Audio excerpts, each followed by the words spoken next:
শরীরে এখনো তেজ বেশি তো এই জন্য এত গরম গরম কথা। তোমার তেজ একটু কমায়া দেই বলে দিছে, জিন্দান খানায় নিয়ে বন্দি করো, খানা দানা বন্ধ, একটা দানা খাইতেও দিবা না আর এক ফোঁটা পানিও পান করতে দিবা না। ডাক্তারকে বলে রাখছে নারী পরীক্ষা করতে থাকবি, যখন দেখবি যে একেবারে শেষ মুহূর্ত, এখন খাবার দাবার না দিলে আর বাঁচবে না, ওই সময়ে নিয়ে খাবার দিবি। খাবারটা কি দিবি সেটাও ঠিক করে দিছে, বলছে যে মুসলমানদের ধর্মে যে জিনিস হারাম সেটা দিবি, শুয়োরের গোশত আর মদ মিশানো পানি। আল্লাহকে বললাম যে আল্লাহ তুমি পরীক্ষা করতেছো তোমার বান্দার, যে তোমার বান্দা তোমাকে, তোমার দ্বীনকে, তোমার রসুলকে, তোমার রসুলের আদর্শকে কতটা ভালোবাসে তুমি এটা পরীক্ষা করতেছো। আর এই পরীক্ষা করার জন্য জীবন দিছো মাত্র কয়টা? একটা মাত্র জীবন দিছো। আর ওই একটা জীবন দিয়ে আল্লাহ তোমাকে কিভাবে দেখাবো যে আমি তোমাকে আর তোমার দ্বীনকে কতটা ভালোবাসি। তুমি আমাকে 1000 জীবন দান করতা, একটা একটা করে জীবন তোমার জন্য উৎসর্গ করে তোমার বান্দা আব্দুল্লাহ বিন হুযাফা দুনিয়ার সামনে প্রমাণ করে দিত ঈমানদারের কাছে ঈমানের দাম কত বেশি। উলামায়ে কেরাম, আহলে হক, হকের ঝান্ডা বাহিরা যদি হকের উপর অটল আর মজবুত থাকে, আল্লাহর পক্ষ থেকে সাহায্য আসে, প্রতিপক্ষ মাথা নত করতে বাধ্য হয়। সাহাবী যুগের ছোট্ট একটা ঘটনার উদ্ধৃতি দিই। হযরতে আব্দুল্লাহ ইবনে হুযাফা রাদিয়াল্লাহু তাআলা আনহু, আল্লাহর নবীর একজন সাহাবী, তিনি এক যুদ্ধে নেতৃত্ব দিচ্ছিলেন একটা ছোট বাহিনীর। ঘটনাচক্রে রোম সম্রাট সে ওই বাহিনীটাকে গ্রেফতার করে ফেলল। আল্লাহর নবীর সাহাবী আব্দুল্লাহ বিন হুযাফা রাদিয়াল্লাহু আনহু সহ প্রায় 50 জনের মুসলমানদের একটা কাফেলা বন্দী হয়ে গেল। এখন রোম সম্রাটের ইচ্ছা হলো মুসলমানের ঈমান পরীক্ষা করবে আর যে কোনো মূল্যে মুসলমানকে ইসলাম থেকে দূরে সরাবে।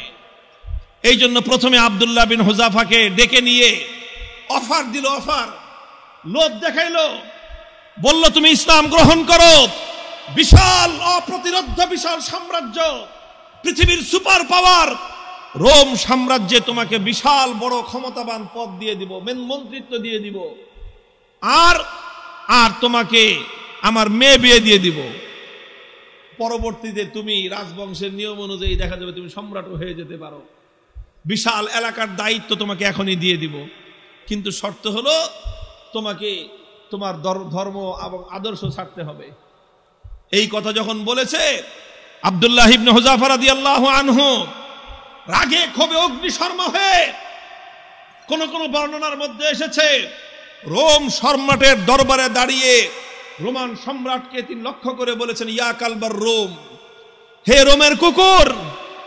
রোমের সম্রাট যখন তাকে ধর্ম ত্যাগের, ইসলাম ত্যাগের পরামর্শ দিয়েছে, তখন তিনি রোম সম্রাটের রাজ দরবারে দাঁড়িয়ে সম্রাট বলে নয়, রোমের কুকুর বলে সম্বোধন করে বলেছেন, মুসলমানের ঈমান এত কম দামি জিনিস না। সম্রাট মনে করলো শরীরে এখনো তেজ বেশি তো এই জন্য এত গরম গরম কথা, এত গরম গরম কথা, তোমার তেজ একটু কমায়া দেই বলে দিছে, জিন্দান খানায় নিয়ে বন্দি করো, খানা দানা বন্ধ, একটা দানা খাইতেও দিবা না আর এক ফোঁটা পানিও পান করতে দিবা না। ডাক্তারকে বলে রাখছে নারী পরীক্ষা করতে থাকবি, যখন দেখবি যে একেবারে শেষ মুহূর্ত, এখন খাবার দাবার না দিলে আর বাঁচবে না, ওই সময়ে নিয়ে খাবার দিবি। খাবারটা কি দিবি সেটাও ঠিক করে দিছে, বলছে যে মুসলমানদের ধর্মে যে জিনিস হারাম সেটা দিবি, শুয়োরের গোশত আর মদ মিশানো পানি। ঠিক তাই হয়েছে। আব্দুল্লাহ বিন হুযাফা সহ না খেতে খেতে যখন মরণাপন্ন প্রায়, তখন একেবারে জীবন বাঁচানোর জন্য তাদেরকে খাবার দেওয়া হয়েছে। খাবার কি? শুয়োরের গোশত আর মদ মিশানো পানি। আব্দুল্লাহ বিন হুযাফা রাদিয়াল্লাহু আনহু চিন্তা করলেন, শরীয়তের মাসলা অনুযায়ী এই পরিবেশে জীবন বাঁচানোর জন্য সামান্য পরিমাণ শুয়োরের গোশত খাওয়া জায়েজ, জীবন বাঁচানোর জন্য। এটা তো আছে, ইল্লা ফামানিস্তুররা ফি মাখমাসাতিন গায়রা মুতাজানিফিল লিইসমিন ফাইন্নাল্লাহা গফুরুর রহিম। একজন মানুষ যদি এমন হয়ে যায় যে কোনো হালাল খাদ্য নাই, হারাম খাদ্য ছাড়া হালাল কোনো খাদ্য নাই, এখন না খেলে জীবন বাঁচবে না, সেই সময়ে জীবন বাঁচানোর জন্য সামান্য পরিমাণ হারাম খাদ্য গ্রহণ করা কি, এটা হলো মাসলা।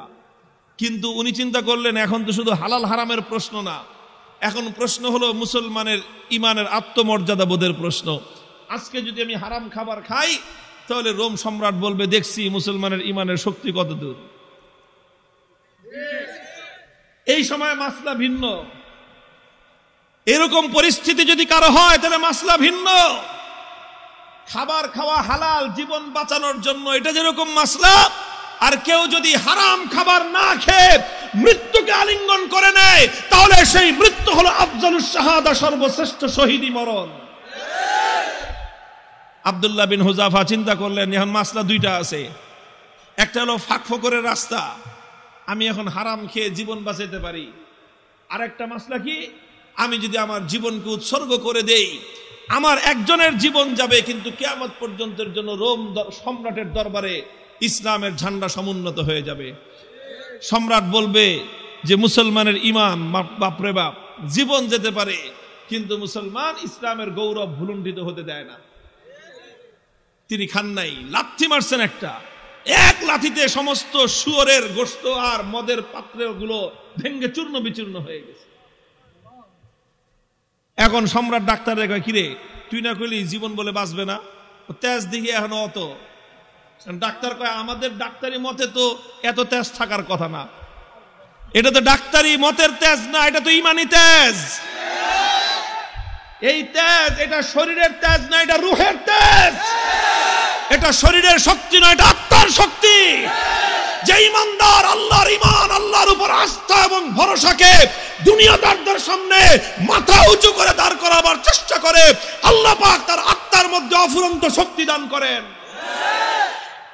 আব্দুল্লাহ বিন হুযাফা যখন এটা করলেন, এবার রোম সম্রাট বলে যে দুইবার খেললাম, দোনো খেলায় হারছি। দুইবার হলো না, প্রথমবার লোভ দিছে, জিতছে না হারছে। দ্বিতীয়বার খাওয়ান দাওয়ান বন্ধ করে টাইট দিছে, জিতছে না হারছে। এবার কয় ফাইনাল খেলা, খেলা হবে। কি খেলা? ফাইনাল খেলা হবে। কার সাথে?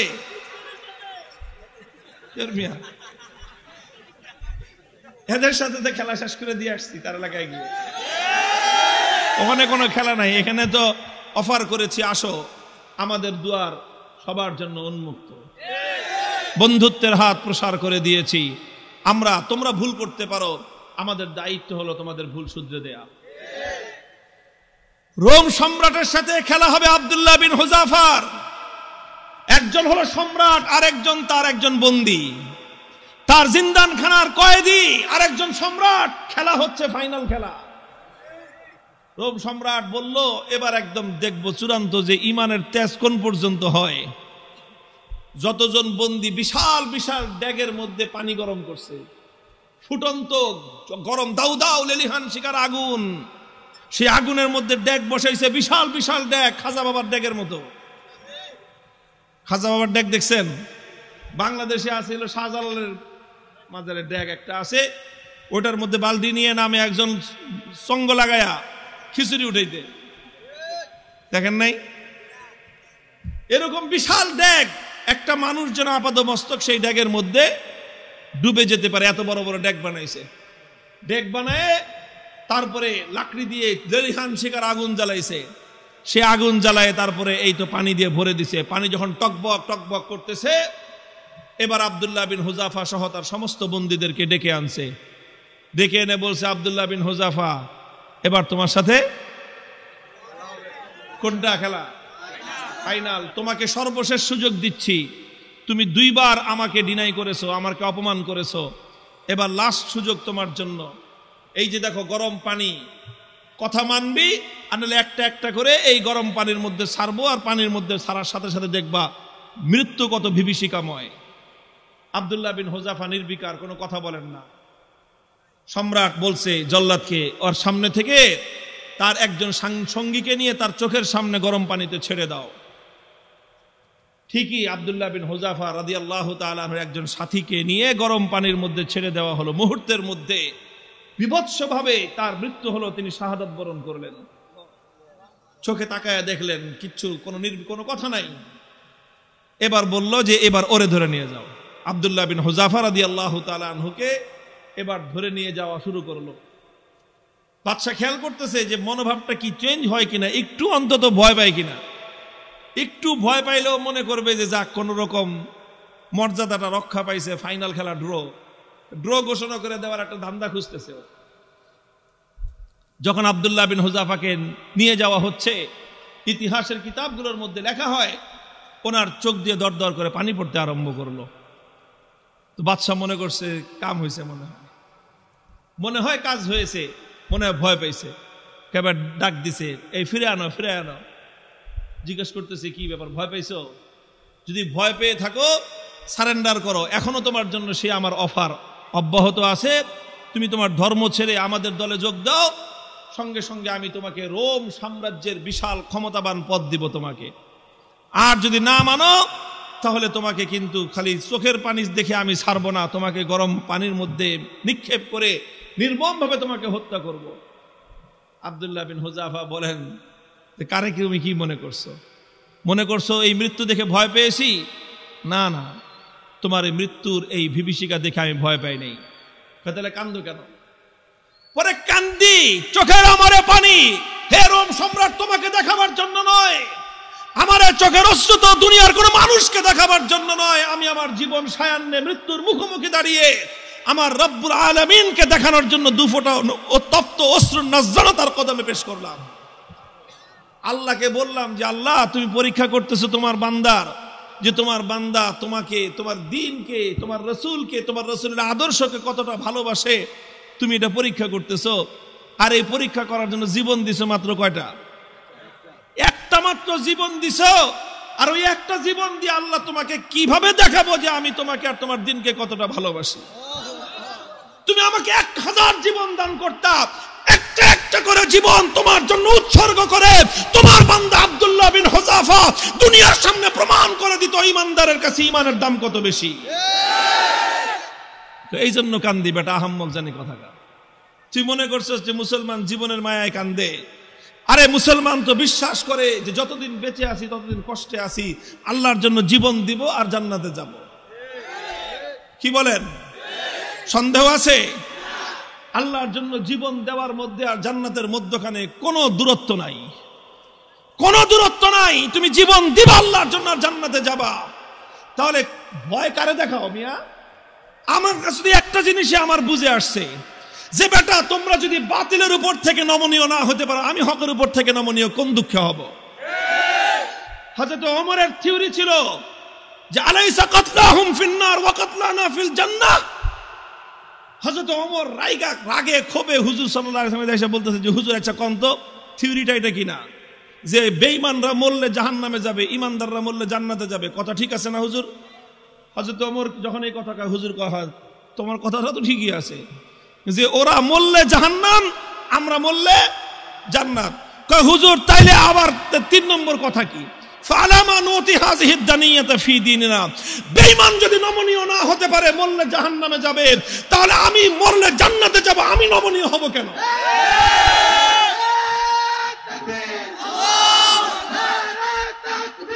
আল্লাহু আকবার। হুশিয়ার সাবধান,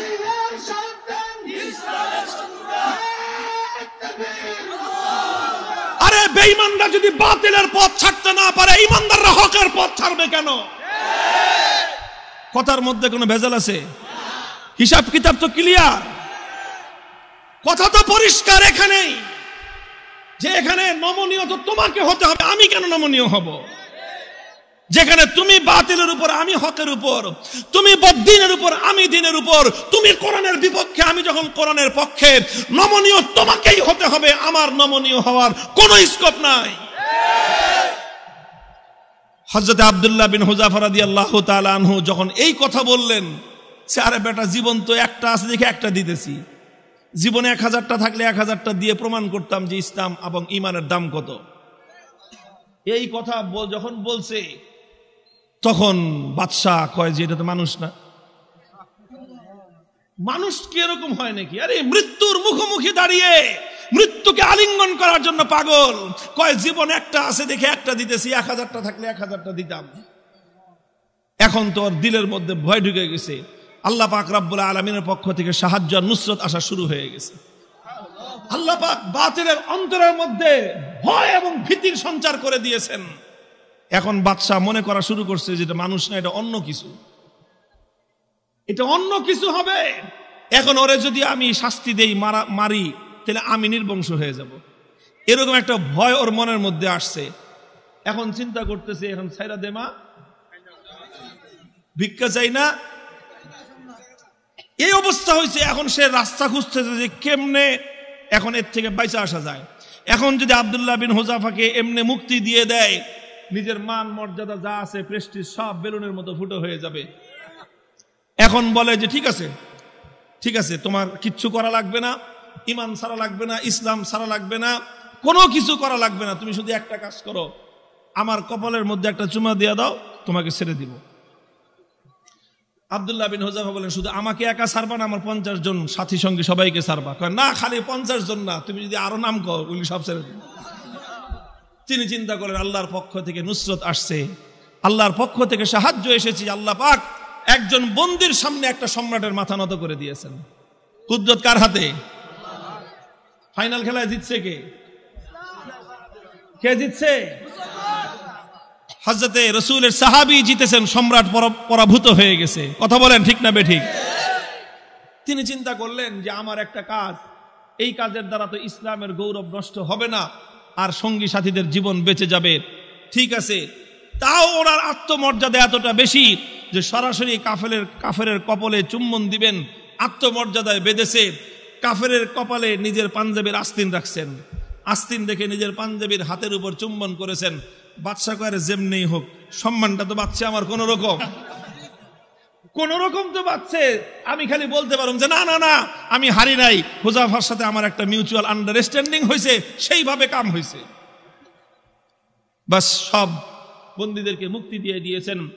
এই খবর যখন খলিফা ওমরে ফারুক রাদিয়াল্লাহু তাআলা আনহুর কাছে গেছে, তিনি সাহাবায়ে কেরাম বড় বড় সাহাবীদেরকে নিয়ে অগ্রসর হয়ে আসছেন যে আব্দুল্লাহ বিন হুযাফাকে সংবর্ধনা দেওয়ার জন্য, যে আব্দুল্লাহ বিন হুযাফা, তুমি এবং তোমার 50 জন সঙ্গী আজ রোম সম্রাটের দরবারে আল্লাহর দ্বীনের ঝান্ডা যেভাবে সমুন্নত করেছো, আল্লাহর দ্বীনের গৌরব, মুসলিম জাতির মর্যাদা সমুন্নত করেছো, গোটা মুসলিম উম্মার দায়িত্ব আর কর্তব্য হয়েছে এখন তোমাকে সম্মান জানানো। এই জন্য আমি স্বয়ং খলিফা তোমাকে ইস্তেকবালের জন্য সামনে অগ্রসর হয়ে আসছি। মুহতারাম হাজিরিন, উলামায়ে কেরামকে বলি আর আলেমদের সাথে যারা আছেন তাদেরকে বলি, হকের উপর অটল থাকতে হবে। জীবন যাওয়া না যাওয়াটা বড় প্রশ্ন নয়, বড় প্রশ্ন হলো আমার জীবনটা হকের পথে গেল কিনা। জীবনের শেষ মুহূর্ত পর্যন্ত ইসলামকে, আল্লাহর দ্বীনকে বিক্রি করে ব্যক্তিগত স্বার্থ উদ্ধার করা যাবে না। আল্লাহ পাক তৌফিক দান করেন, আমিন বলেন।